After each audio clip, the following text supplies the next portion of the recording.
Hello guys, வணக்கம் and welcome back to the vlog. Happy to be here with a brand new video. ஒரு புது டாப்பிக்கில் உங்களை வந்து சந்திக்கிறதுல ரொம்பவே சந்தோஷம்.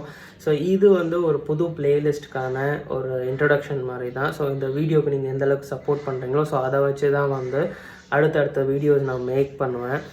இன்றைக்கி என்ன பார்க்க போகிறோம் அப்படின்னு பார்த்தீங்கன்னா Royal Enfield bullet 65. So bullet 65 அப்படின்ற ஒரு மாடல் பற்றி தான் இன்றைக்கி பார்க்க போகிறோம்.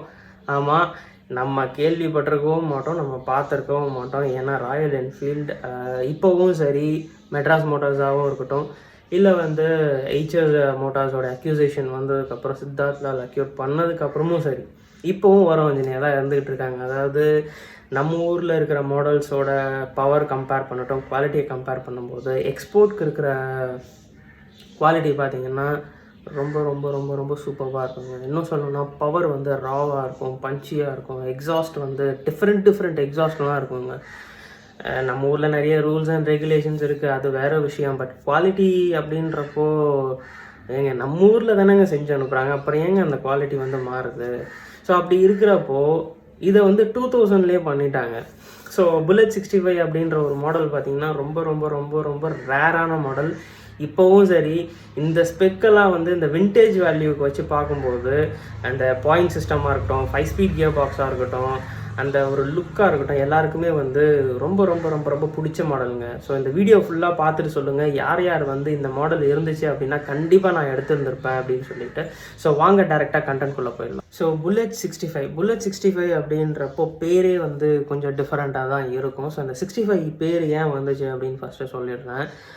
புல்லட் 65 அந்த லுக்கு பார்த்தீங்க அப்படின்னா அந்த ட்ரெடிஷ்னல் 60ஸோட லுக்கு அப்படியே ரீக்ரியேட் பண்ணணும்னு சொல்லிட்டு ரீக்ரியேட் பண்ணாங்க. அது இல்லாமல் அந்த 2000க்கு அப்புறம் அந்த 1999 தான் பார்த்தீங்கன்னா ஏவிஎல் கூட டைஅப் வச்சுருந்தாங்க. ஸோ ஏவிஎல் கூட டைஅப் வச்சதுக்கப்புறம் நிறைய விதமான இன்ஜின்ஸில் வந்து ஆல்ட்ரேஷன்ஸ் கொண்டு வந்தாங்க. லீன் பர்ன் இன்ஜின்ஸில் வந்து 350, 500, 535, அது இல்லாமல் ரேக்ராம் செட் நிறைய சேஞ்சஸ் கொண்டு வந்தாங்க. ஸோ அதில் ஒரு டிஃப்ரெண்ட் சார்ட் ஆஃப் சேஞ்ச் தான் இந்த 5 ஸ்பீட் கியர் பாக்ஸ்.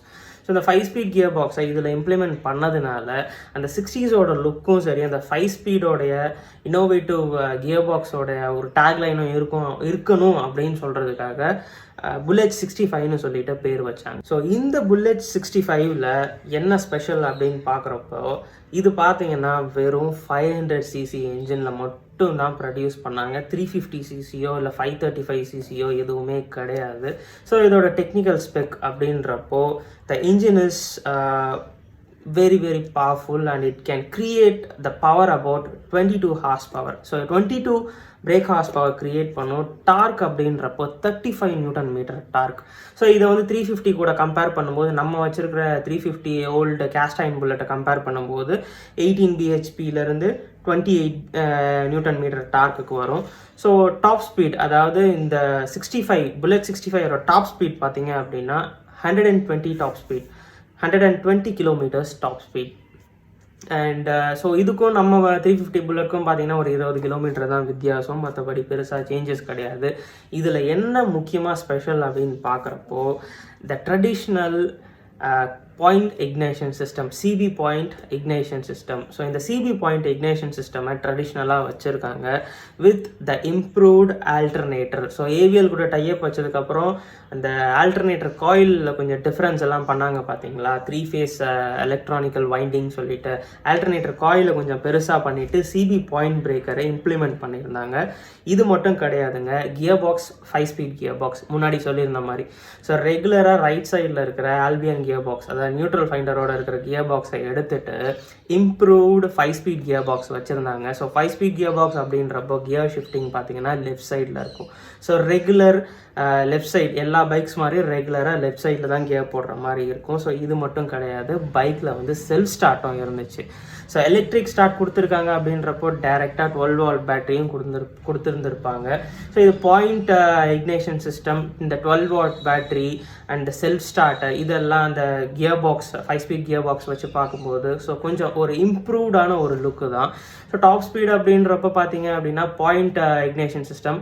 ஸோ இந்த பாயிண்ட் இக்னேஷன் சிஸ்டமில் ஓரளவுக்கு தான் டாப் ஸ்பீட் கொண்டு வர முடியும். ஸோ கம்பெனியில் வந்து டாப் ஸ்பீட் கனெக்ட் பண்ணது பார்த்தீங்கன்னா 120. இது ஆஃப்டர் மார்க்கெட்டில் ஆமல் கார்பரேட்டர்னு சொல்லுவாங்க.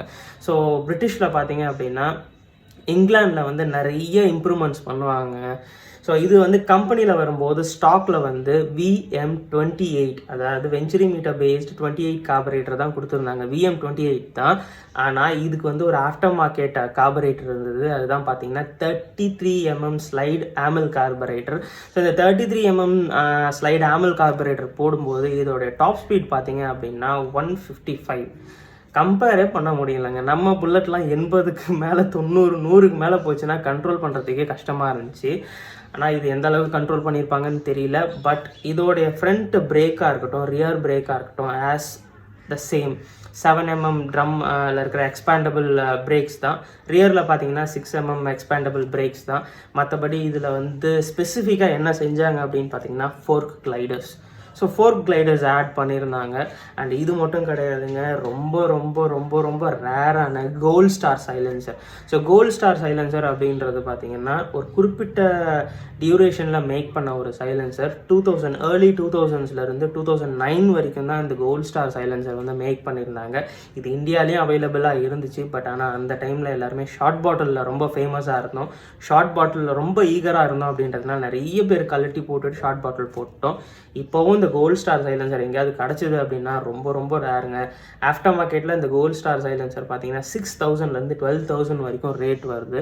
கிளாஸ் உள் ஃபில் பண்ண ஒரு சைலன்சர், பீட் அவ்வளோ சூப்பராக இருக்கும். அண்ட் இந்த சைலன்சர் பார்த்தீங்கன்னா நான் வச்சுருக்கிற 2009 மாடலில் பார்த்தீங்கன்னா ஸ்டாக்காக தான் வந்துருந்துச்சு. ஆனால் ப்ரீவியஸ் ஓனர் அதை கழட்டி போட்டுட்டு ஷார்ட் பாட்டில் போட்டுட்டாங்க. ஸோ அதனால் திரும்பவும் அந்த மாதிரியான ட்ரெடிஷ்னல் கோல்ட் ஸ்டார் சைலன்சர் எங்கே கிடைக்கும்னே தெரியல. ஸோ நீங்கள் நெட்டில் சர்ச் பண்ணி பாருங்கள் கோல்ட் ஸ்டார் சைலன்சர் அப்படின்னு சொல்லிட்டு உங்களுக்கு கண்டிப்பாக தெரிய வரும். ஸோ இப்படிப்பட்ட ஒரு பைக் ஏன் நம்ம இந்தியாவில் கொடுக்கல அப்படின்னு கேட்டால் அதுக்கு காரணம் என்ஃபீல்டை கேட்டால் தான் தெரியும். பட் ஆனால் இது வந்து ரொம்ப ரொம்ப ரொம்ப லிமிட்டடான எடிஷனுங்க. இந்த பைக்கோட எடிஷன் பார்த்தீங்க அப்படின்னா 2002 தான் ஸ்டார்ட் பண்ணாங்க. ஸோ 2002 to 2004 பண்ணாங்க. ஃபஸ்ட் டைம் இது வந்து வெறும் யூஎஸ்க்காக எக்ஸ்போர்ட் பண்ணிகிட்டு இருந்தாங்க. ஏன்னா யூரோப்லலாம் பார்த்தீங்கன்னா இந்த ரைட் சைடு கியர் பேட்டர்ன்லாம் ரொம்ப ரொம்ப ரொம்ப ஃபெமிலியருங்க. Right side gear pattern use பண்ணிகிட்டு இருந்தாங்க. ஜெர்மனும் யூஸ் பண்ணிகிட்டு இருந்தாங்க. நிறைய செக் ரிப்பப்ளிக்காக இருக்கட்டும், இல்லை ஃப்ரெஞ்சாக இருக்கட்டும், போலிஷ், ஸ்வீடன் எல்லாருமே வந்து right side gear pattern. But US என்ன பண்ணியிருந்தாங்க அப்படின்னா எங்களுக்கு எப்பவுமே லெஃப்ட் சைடு தான்ப்பா அப்படின்றதுனால ஃபஸ்ட்டு டைம் 2002 to 2004 வந்து யூஎஸ்க்கு மட்டும் எக்ஸ்போர்ட் பண்ணிகிட்டு இருந்தாங்க. அதுக்கப்புறம் பார்த்தீங்கன்னா ப்ரொடக்ஷன் ஸ்டாப் பண்ணிட்டாங்க. திரும்பவும் 2006லேருந்து 7 வரைக்கும் திரும்பவும் ப்ரொடக்ஷன் பண்ணி யூரோப்புக்கு சேல் பண்ணிகிட்டு இருந்தாங்க. அதுக்கப்புறம் அங்கே இந்தியன் மோட்டார் சைக்கிள்ஸ்னு சொல்லிட்டு நிறைய காம்படிஷன் வந்துச்சு, ஹார்லே டேவிட்சன். அதனால் வந்து யூஎஸில் அந்த அளவுக்கு மூவிங் ஆகலை.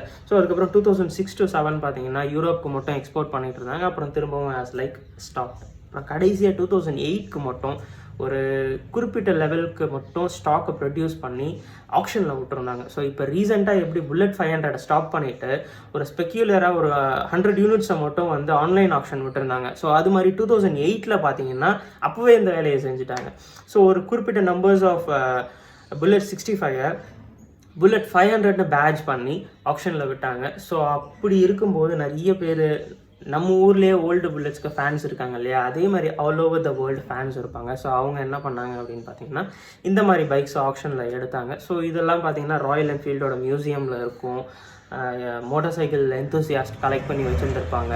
ஸோ அவ்வளோதான் கைஸ், இந்த வீடியோ உங்களுக்கு பிடிச்சிருந்துருக்கும்னு நம்புகிறேன். இது மாதிரி ரொம்ப ரொம்ப ரொம்ப ரேரான கலெக்டிவான பைக்ஸை பற்றி பேசலாம். நாட் ஓன்லி ராயல் என்ஃபீல்டு, கார்ஸை பற்றி பேசலாம். இல்லை வேறு ஏதாவது நீங்கள் இந்த பைக்ஸ் வந்து எனக்கு பிடிக்கும், இந்த பைக்ஸை பற்றி எடுத்து பேசுங்க அப்படின்னு சொன்னால் கமெண்ட்ஸில் லீவ் பண்ணுங்கள். இந்த வீடியோக்கு எந்த அளவுக்கு சப்போர்ட் பண்ணுறீங்களோ ஸோ அதை வச்சு தான் அடுத்த வீடியோஸ் மேக் பண்ணுவேன். So until then it's bye from Rahul. See you, bye, take care. இன்னும் சப்ஸ்கிரைப் பண்ணல அப்படின்னா சப்ஸ்கிரைப் பண்ணிவிட்டு வீடியோஸை பாருங்கள். See you, bye, take care, stay safe, stay healthy, be connected, always be happy. Cheers. எடுத்த நாள் முதல் இந்த நாள் வரை வண்டியை விடவில்லை. வண்டியை விடாம நாள் கணக்கா சுத்திட்டு இருக்கா. என்ன ராமலிங்கம் ஆலைய பார்க்க முடியல எப்படி இருக்க. வரட்டா.